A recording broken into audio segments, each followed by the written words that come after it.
Hi there, I'm Adam Kirbas and this is my novel, Listen. What is life? I've asked myself this question quite often. What can you respond to that? What is life? What is it all about? What is a good life? People have talked about it a great deal. Maybe someone knows the answer. Maybe someone can give any answer at all, because life, this stupid question, what is life? This is something people ask themselves when they come in age, or when they some sort of have lost track, when they don't know where to go anymore, or whether they cannot make sense of their lives anymore. The so-called midlife crisis. Was it all this? Is it all about the moment in your life where you as a man or as a woman do not feel manly or woman enough anymore? And then you go ahead and ask yourself, what is life? What is the meaning of all this? What is sense? In the end, it is all about self-pity, isn't it? In the end, it is all about you and you only caring about yourself. So what is life? It was never anything different. You are just getting old. Is this the answer? Is this what you should respond to yourself when you ask yourself, this is all about life, and this is what you should be thinking about? I was born into an average American family. I don't know what average means. I don't know even what common means. Maybe people don't know how to imagine. Maybe people have not dream about the world. Maybe average means you are down to earth. Maybe it means that you are so complacent. Maybe it means that you just fine with what you have got, fine with everything you have gotten from life, and you some sort of excuse yourself from all the hustle people go through, for all the cravings they have, because that you excuse yourself because you wanna be humble.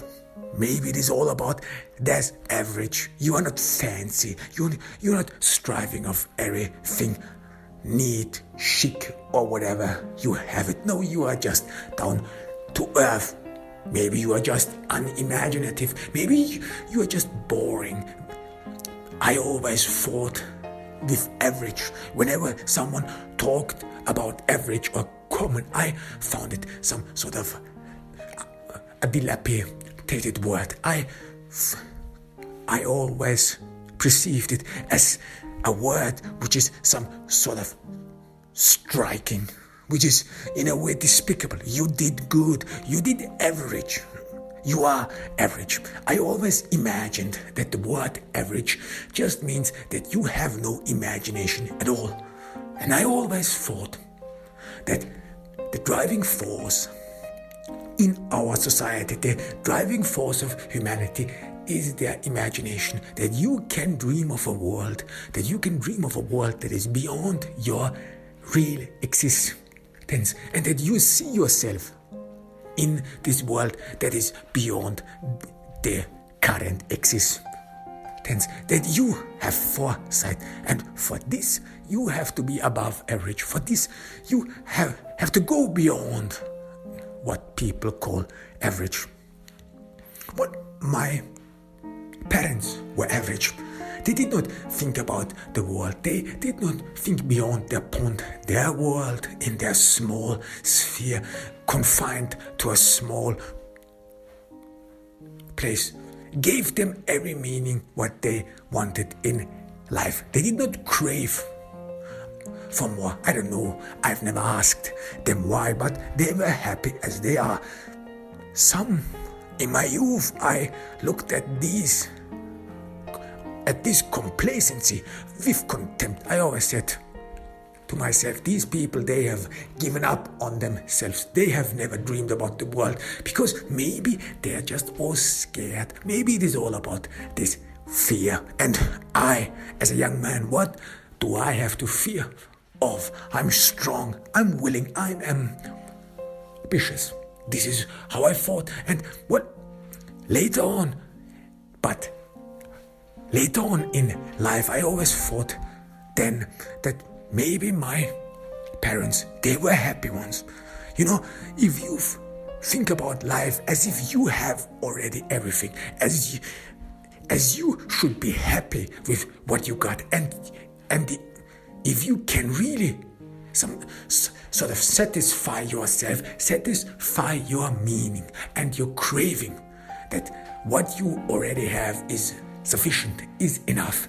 This is indeed a blessing. This sounds in a way serene, sounds unbelievable. Well, how could you put up with anything just average? How could you put up with everything that you already have?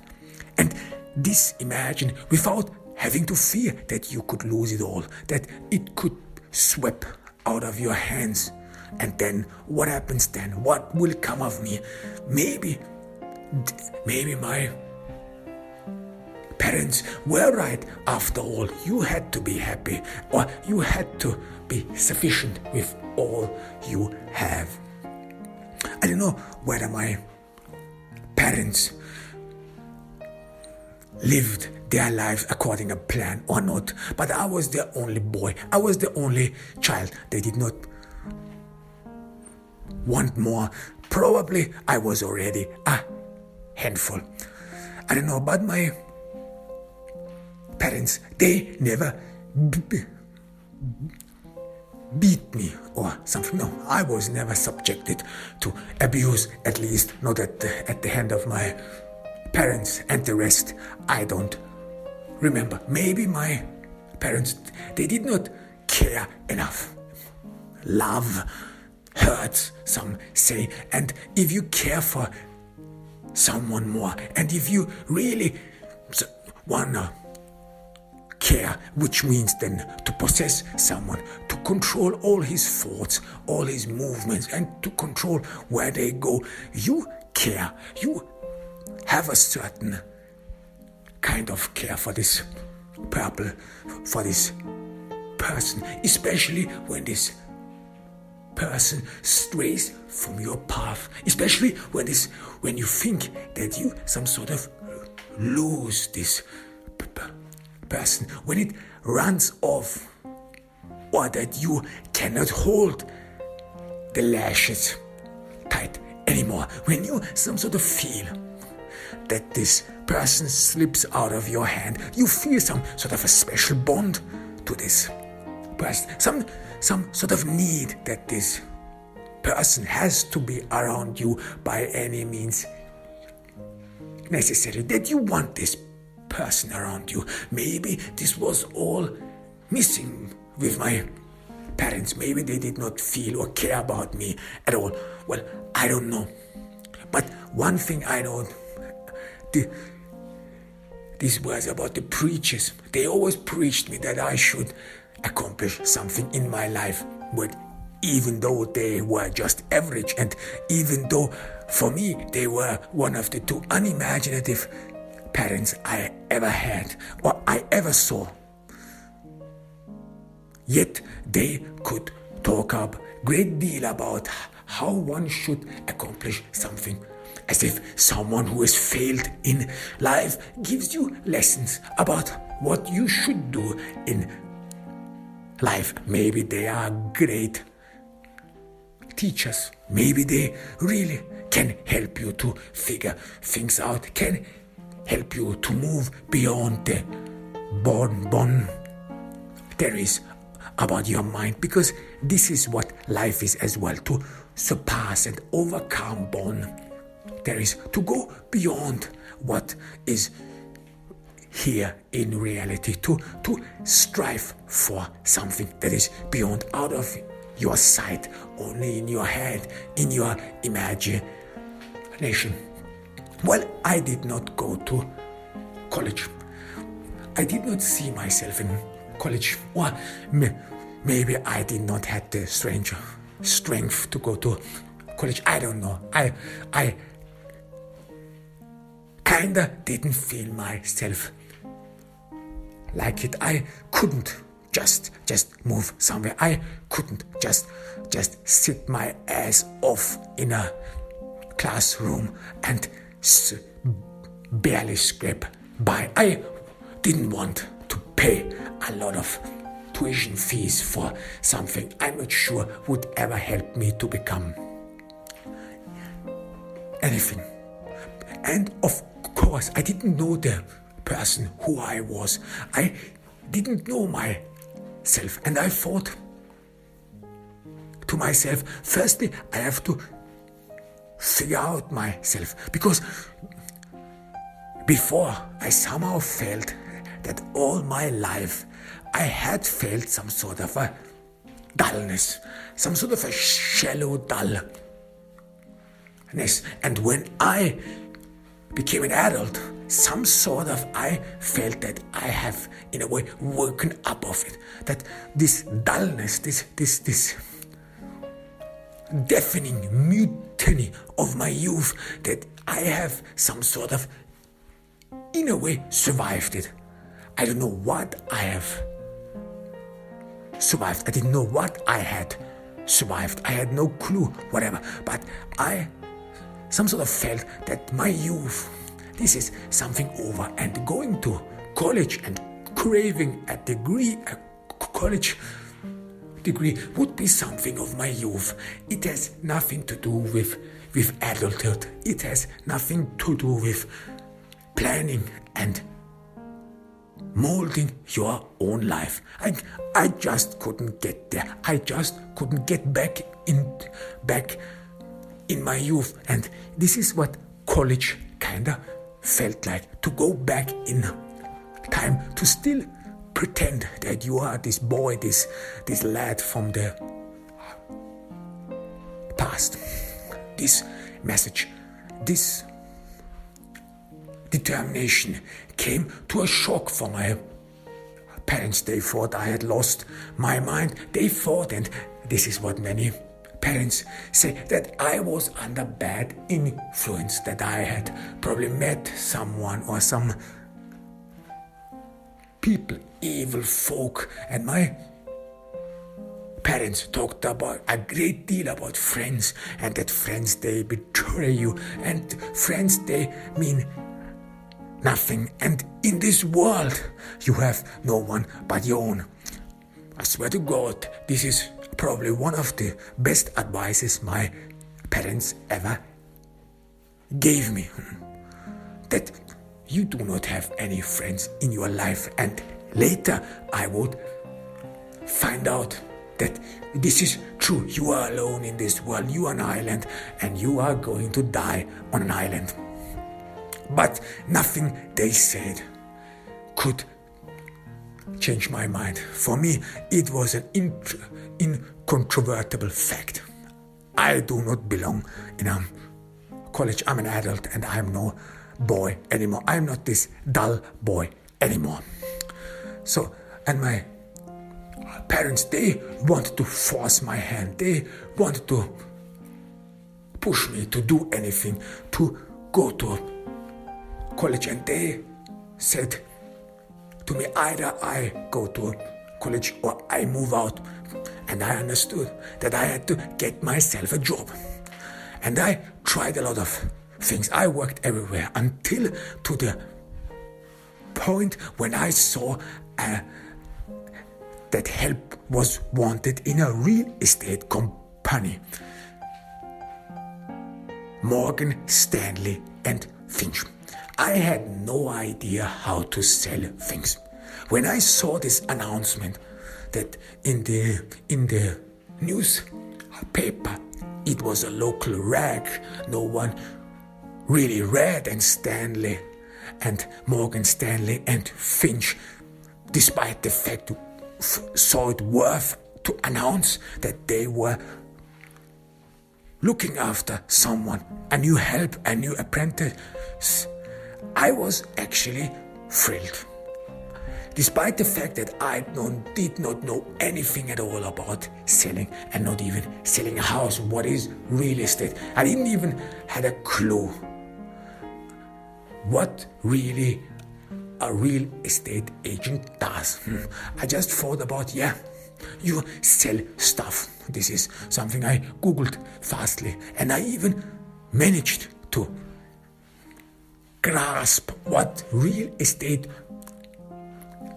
business is all about. What I immediately understood was that it is all about a lot of money. And I sort of had this craving to make my way to accomplish something. I didn't wanna show off. I think of myself that I had no need to prove it to anyone, but I wanted to have something. I wanted to accomplish something I can say, this is what I did. This is what I have accomplished. And I thought, well, a real estate agent, this seems like something I should look into. So before I applied for the job, I desperately wanted the job. You have this feeling in yourself that you can do a job very well, that you are very good at it. But somehow you still have to convince others that you are the right guy, that you are the one they are looking for. But of course you have to play along this game, what you have to say, what you have to wear, and how you have to present yourself, even though it is super official. And I don't think that anyone ever means it, because I have heard a lot of applicants. I have seen a lot of applicants who applied for a job in my company or where I work, and I always saw that whatever they told me, whatever they talked about, it was never anything they really believed in. It was a superficial crap. They just went out. They just said so that they thought it would please their superiors. You could tell that no one really cared about it at all, or that no one really believed in their words. And yet we still some sort of ask for this. Yet we still want applicants to apply for a job in a suit with a tie, because we think this is something which is then structured. This is how people should apply for jobs. However, I prepared myself a great deal for this application. I had read a lot of stuff, but I understood one thing, that I didn't know anything about real estate. So that no matter what you do, I said to myself, no matter what you do, you need to draw attention away from real estate, because you don't stand a chance. And I said to myself, you have to sell yourself. And how can you sell yourself? You sell yourself in a way that you present yourself as over ambitious, as someone who wants to accomplish someone. And most importantly, this is something I have learned in school, that you always be humble, that you always respect your superiors, so that people do not fear you, so that they are not scared of you, that you could get rid of them.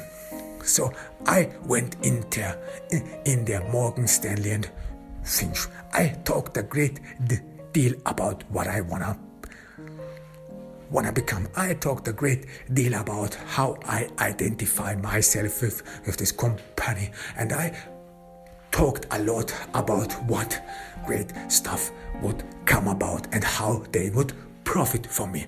I didn't talk anything about real estate, and even though they always tried to talk and figure out how much I know about real estate, they never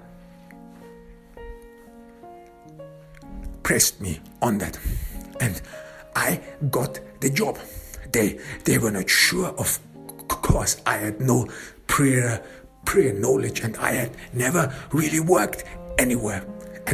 And in one part, Mr. Morgan, one of the owners, even asked me why I had even applied for the job. I said, and I lied, of course, I said that I always knew, and what a good company Morgan Stanley and Finch are. I always heard rumors that there are decent folks, and my parents, who actually for a fact didn't know anything about Morgan Stanley and Finch at all, but I told them that my parents, that they said and implored me to work for Morgan Stanley and Finch, because they had a great opinion and they had nothing but praises for Morgan Stanley and Finch.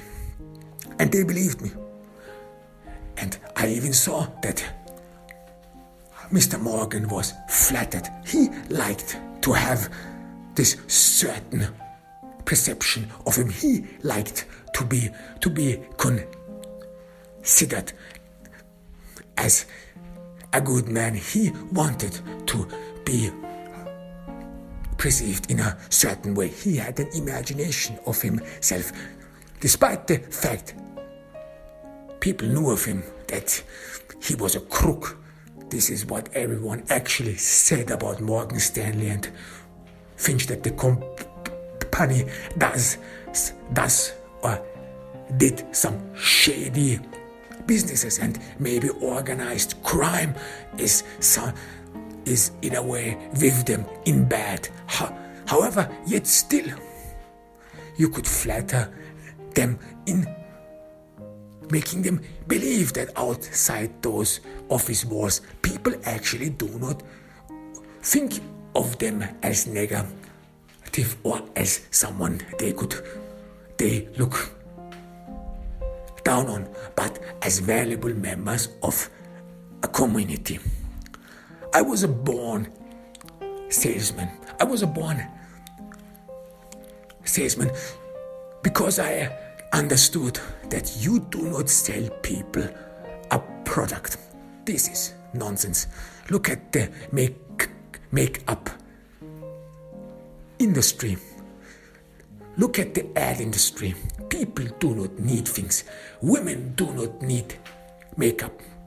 You do not need lipsticks. You do not need powder or whatever. But yet the makeup industry is one of the wealthiest in the world. They make billions. They make billions in just not selling what people need. No, they make billions because they sell a dream. This is what I imagine, that people, they don't need anything. No, you have to create a demand. You have to sell a dream they have mostly concocted in their brains already.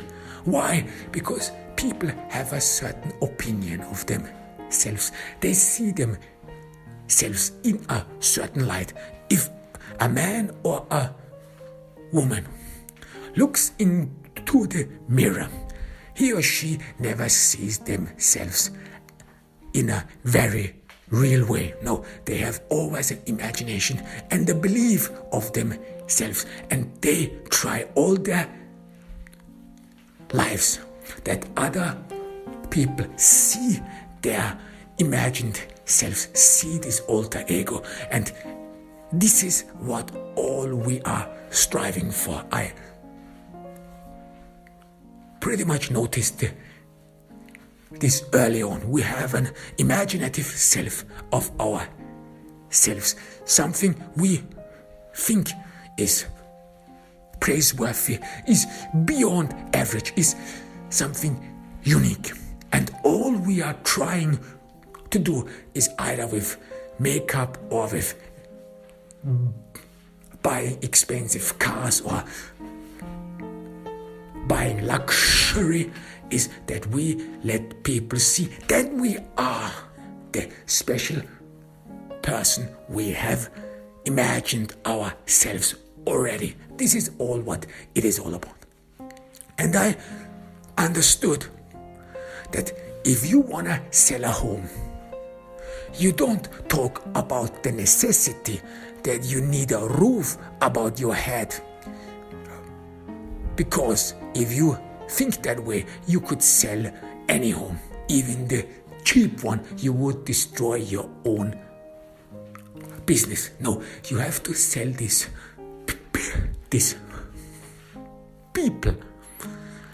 You are their dream, their imagined self.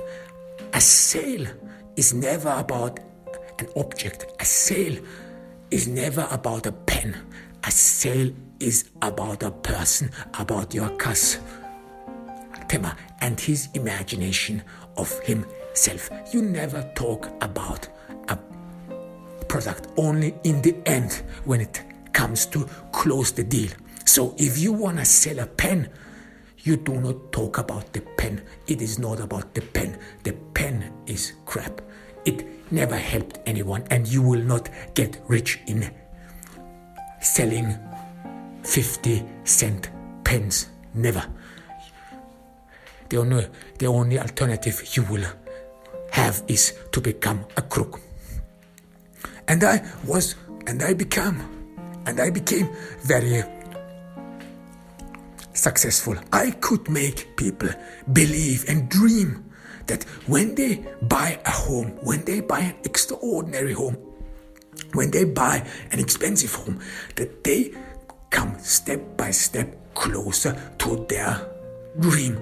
That step by step they can imagine themselves in this new home, in this new life, and that a new life for them would begin with a new home. I always help them to imagine themselves being in a new home, being in a fancy home. This is even better than wearing fine and fancy dresses. This is better because then people would see your natural surrounding. They would see who you are. And isn't this what you want all along? That people see who you are, that people see the imagined self you already live and act on in your brain. This is, and it worked. People bought homes in great numbers, and I became one of the top sellers of Morgan Stanley and Finch. I was born to it. It had something, I don't know where it came from. I occasionally fought back at school. I don't remember much of school. Somehow I missed all this stuff. Somehow school went by me, and I, in a way, do not remember much of the school. I even imagine sometimes I actually did get on well with some of the teachers, but beyond that, in school, I was always considered average, some sort of. I was not special. I was not the teacher's pet, nor was I dumb or stupid. But somehow I always thought I was the guy in the middle, and I would have never thought that I am actually a great salesman. No, the only thing that really gave me strength was the belief in myself. And after I have some sort of overcame the dullness of my youth, everything seems to have become so easy. Everything was easy, and nothing was out of the reach anymore. I could accomplish anything, and I felt like I could accomplish anything. I married the most beautiful woman I had seen to that point, and I sold myself to her. It was like a sale. It was like me selling a home, and she loved it. She loved me, and she fell in love with me. because I could sell her this dream of herself, having found her prince, on a white horse. I could sell her the dream that she and her life and all the sorrows and all the misstep and even all the shallowness of her life came to an end in getting to know me. And she never loved anyone else. Claire is. And what a woman she was. A gorgeous woman. And I like to fancy myself with her. I like to show her around, show people what ambition can accomplish. And she gave me 2 beautiful children, Lily and Oliver. They were my full pride. They were a part of me, and I always thought of myself that I had accomplished it all. I had some sort of mixed my genes with the most beautiful woman I ever saw. And I understood that it all came down to talking, to presenting myself. And I thought about my youth, thought about those the average life I was born in and I was raised in. And I thought to myself that if I would have inherited the mindset of my parents, I probably wouldn't have accomplished anything at all. I probably wouldn't have been able even to talk to this beautiful woman, because I wouldn't have the guts and the courage to say anything. But things changed. Things changed since I have left the dullness of my youth and the dullness of my home. And I even moved into a new home, a new community. And I had the most beautiful home in the entire community. Because no matter what people say, you have to present yourself. And you have to present yourself not in a humble way. No, you can only be humble after you have accomplished a lot. After you have already seen it all, then humbleness. Then it is easier to become humble. But if you have accomplished nothing, if you are on the way to accomplishing something somewhere, then humbleness is out of place. No, you can only be humble once you are on top.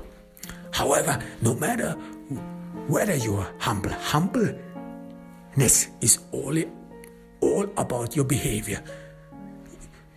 You live in a great mansion and you drive around in expensive cars, and yet you can still be humble in your demeanor. So I had a great fancy house, and I had it because I understood one thing. This is that no matter how successful you are, you have to remind yourself that what you have accomplished, and you have to sell your dream to yourself every day. This is how your self-esteem builds up. This is how you think of yourself as great and as someone who can accomplish anything he wants. This is what success is all about. Success is not about accomplishing something. Success is about the mindset, that you can do it, that you have the abilities whatsoever to accomplish anything what comes your way, even though there may be snags, even though there may be struggles on the way. You have a strong belief in your own abilities. This is what success is all about. But you have to remind yourself every time of the success. You have to sell your dream every day to yourself. And I saw this in my own home with this great fancy interior. It was not all about me giving fancy dinners to the locals or some B or C celebrities. No, it was all about me, my home, the beautiful and expensive furniture. This was all about me. This was all about my success. And you don't want to show anything because I grew up average. And if someone who comes from average means becomes wealthy at once, then he or she immediately starts to stuff things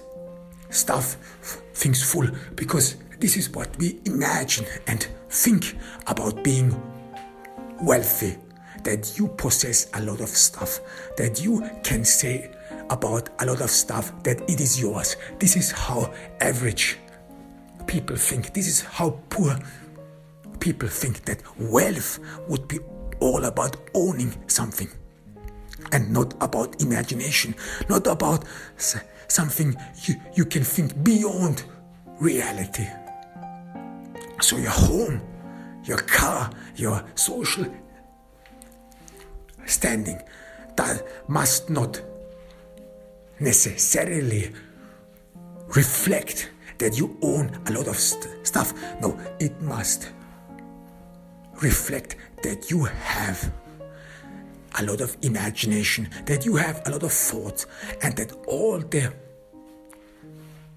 power and wealth you have is beyond people's eyesight, is beyond their imagination. This is what wealth is all about. It is about the dreams you own. It is about imaginations you own, and it is about the abilities you believe in. So real success and wealth is something people mostly do not grasp because they're unimaginative. So my life was well. I did great. I had a beautiful wife, beautiful children, and I was high shooting on the stars. I had it all, and I was pretty much satisfied with myself. Everything was fine.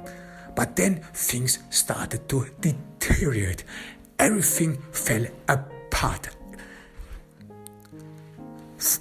I don't know how it happened, but the first time I felt something was wrong is when I saw a TV commercial about deformed feet. This was a commercial I had seen by chance when I was at home alone, and there was a woman who showed her deformed diabetic feet with black toenails. When I saw that, I don't know how and why, but I had a panic attack. I felt dizzy. I couldn't stand anymore. I could not breathe anymore, and I crumbled. I don't know how it came about, but I didn't have the strength to stand anymore. I lost it. And at the time, I could not understand what had happened. I could not wrap my head around, and I had this constant smell was lingering around, this malodorous smell of stinky feet. I could not get this smell out of my thoughts. I thought someone or I myself have forgotten my socks somewhere, or I thought that in my house, in my beautiful house that we have rats or something, and one of these rats died, and now this smells through all the house. I even tried to find out what this was, but I brought in workers and let them look into the issue, but they found nothing. I was helpless. I didn't talk about it with anyone. I didn't tell it to anyone. But I felt more and more that I wasn't a strong man anymore. More and more I felt some sort of a physical deterioration, and I thought, maybe this age, maybe I have to take good care of myself. Maybe I have lost my edge in a way all this year where I have worked with my brain. This is how I said, this is how I tried to explain it to myself all this year. While I worked with my brain, I some sort of omitted to develop my body. I didn't do much physical exercise. I was some sort of all indulged in mental activities. But then the second time, I was again alone in my home, and I tried to go somewhere. I don't know what I was up to. I have forgotten it. But at once, out of nothing, I was thunderbolted. I could not move anymore. I felt like the floor is filled with broken glass. I felt a pain starting from the toes of my feet up to my head. I felt a pain which drove through my entire body. Again, I could not breathe anymore. Again, I felt broke and devastated. Again, I felt that a foreign power, that something took hold of me, that I am totally and entirely in this other power's will. I could not even scream for help because I thought I had a stroke or something. I could barely move. I had to buttress myself. I had to hold myself. I had to fight something inside me. This is something I had never experienced before. I had to fight something inside me, as if I would have to fight a will, as if I would have to fight a thought in my brain. Slowly, and only slowly, I could manage to move, to put one foot in front of the other. And every movement, every tread came with unimaginable pain. I felt this pain maddening. It was in my head. It was like a scream. I thought that my son Oliver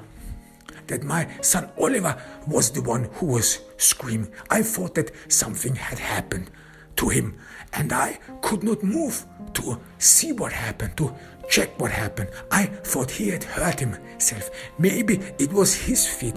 Maybe he had treaded on broken glass, and maybe he was screaming out loud, and I, as his father, I could not move. I could not move my legs. I was thunderbolted right there in this very moment. Later on, I saw no one was here. So this scream, maybe it was from the TV, but the TV was switched off. I was all by myself, and I more and more understood that the scream came from my head. I more and more realized that I'm losing it. I feared that I'm going mad, and I didn't know anyone in our family who had mental issues. I didn't know anyone. So what was this all about? And then a third time I realized a change in myself, in my entire attitude. This was when I saw a child hurting himself. I don't know what happened. I don't know. I'm not quite sure how it all came about. But a child fell from his bicycle. He hurt himself and he started weeping. And in that very moment, I had no compassion for this child at all. It was not my child. It was not my boy Oliver, nor was it my girl Lily. It was such a child I didn't know, but it hurt itself, and I didn't care. I even laughed, and I didn't know why. Why did you laugh? What is feeling as if you have some sort of malicious thoughts about it? Who cares about it?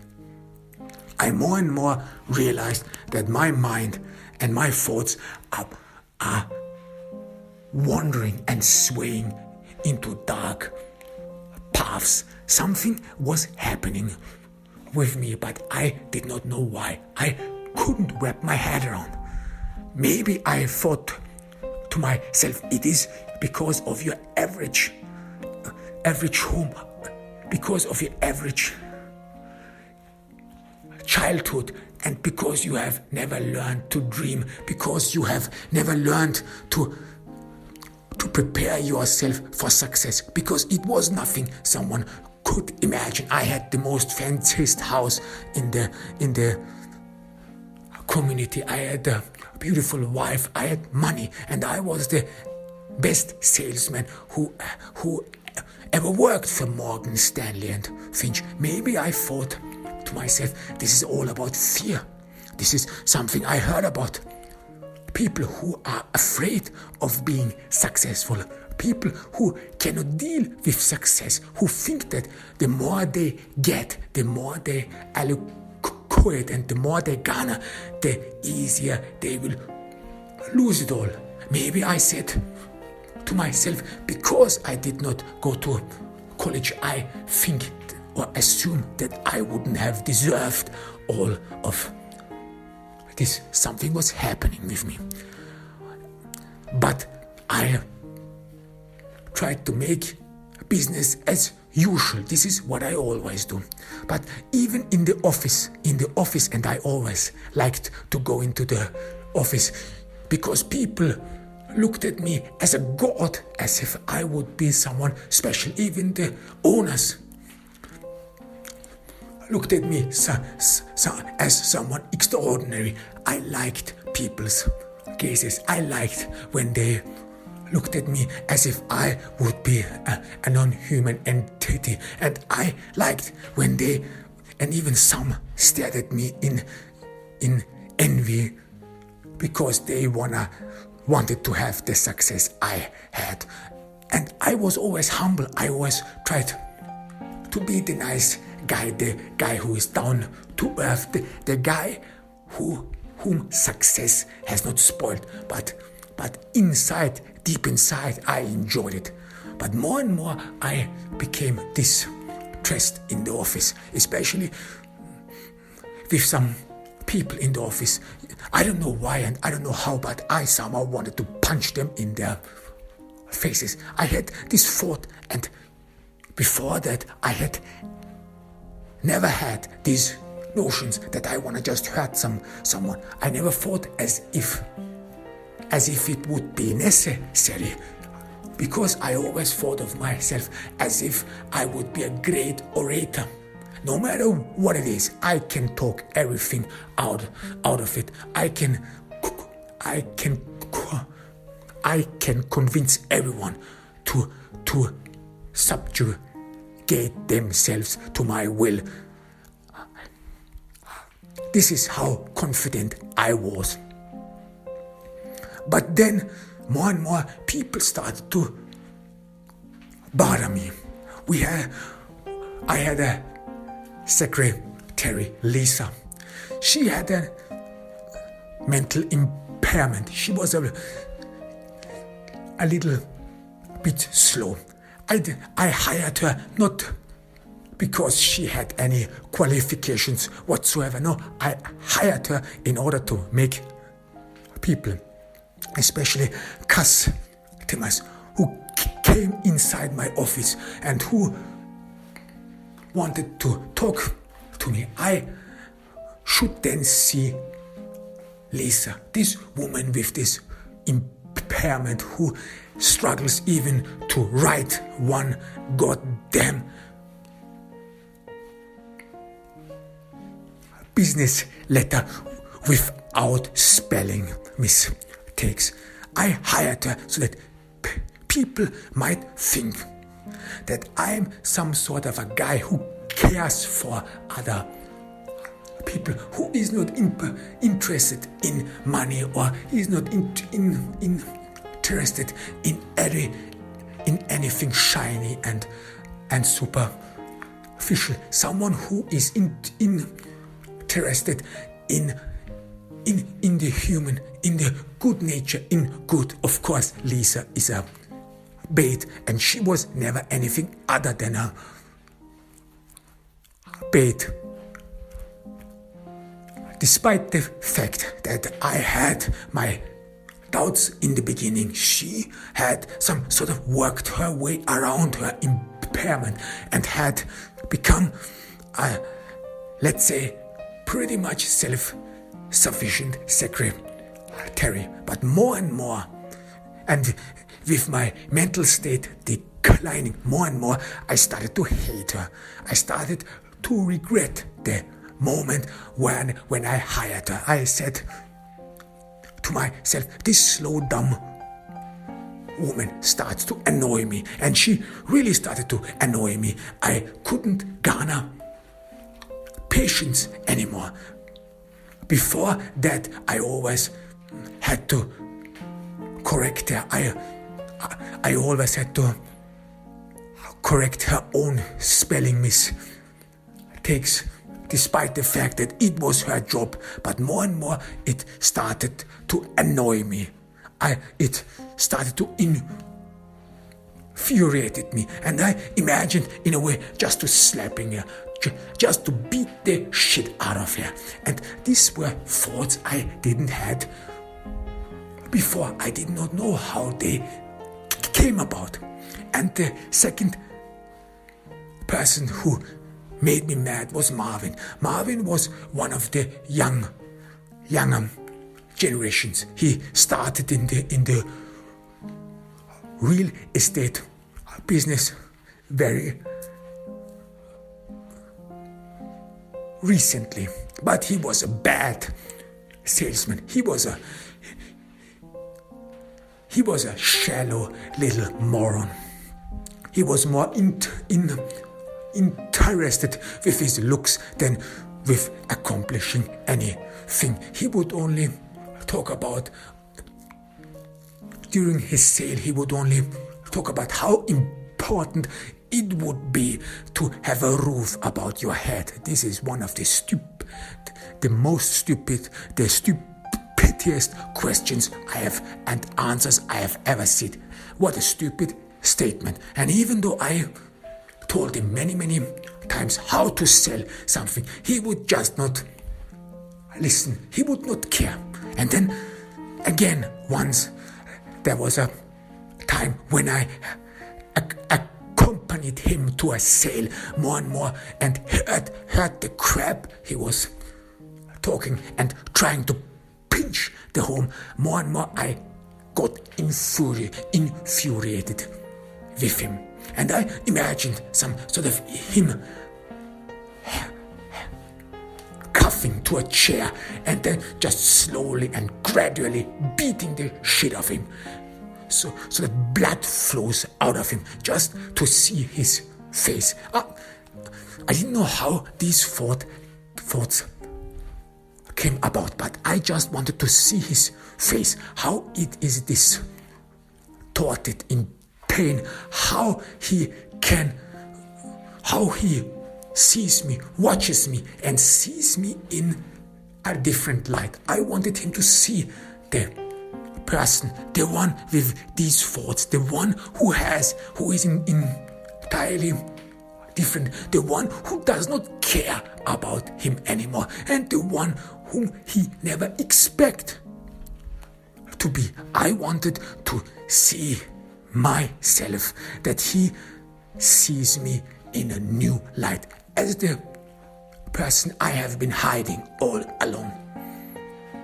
I started to fight these thoughts. I started to dissipate these thoughts. But they came to surface more and more. And even in my family,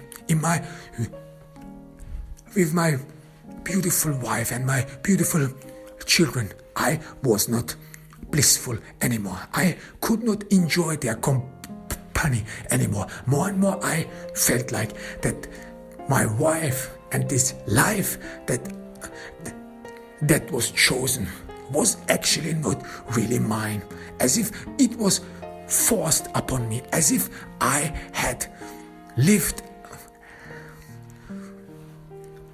a different life before, as if it would have been the life of someone else, and now I was just thrown into it, and now I had to make my peace with it. And the life with Claire, our marriage, as well as my 2 children, more and more I got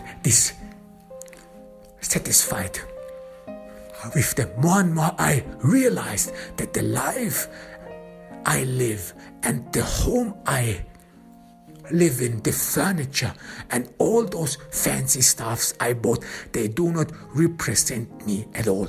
That I have all these years, that I haven't even figured out who I was, that with these thoughts, with these dark thoughts, there is a side inside me and that I have not figured out at all. Something was happening with me, something I could not talk to anyone, something deep and something dark was taking over me, and I felt it in every part of my body. I felt it as if it would be sweeping through and through me, as if it would dragging me somewhere, I don't know. The only thing I realized, that more and more I distance myself from the world I am surrounded by.